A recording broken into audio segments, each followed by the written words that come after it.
আসেন আসেন আসেন, এখানে বসেন।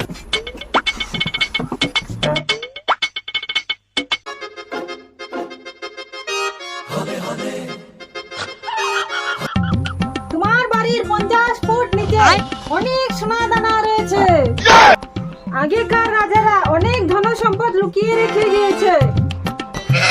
প্রচুর সোনা দানা রয়েছে এর নিচে। সত্যি নাকি বাবা? কালকে জিসিবি নিয়ে আসে গোটা আঙিনাটা কেটে একদম পরিষ্কার করে দিবে। কোটিপতি হয়ে যাবে তুমি।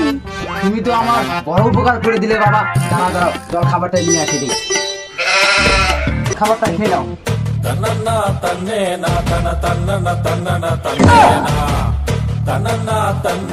একটু আলু ভাজা হলে ভালো হতো। বাবা, আলু ভাজা আছে তো? আলু ভাজা? কোথায় আলু ভাজা? আমি তো দেখতেই পাচ্ছি না।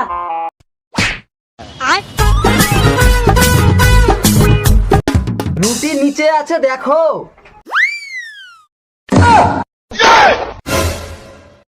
কোথাকার 50 ফুট নিচে সোনা আছে বুঝতে পারছে, আর রুটির নিচে আলু ভাজা দেওয়া আছে সেটা বুঝতে পারে না। कैमरामैन जल्दी फोकस करो। হে প্রভু, হে প্রভু।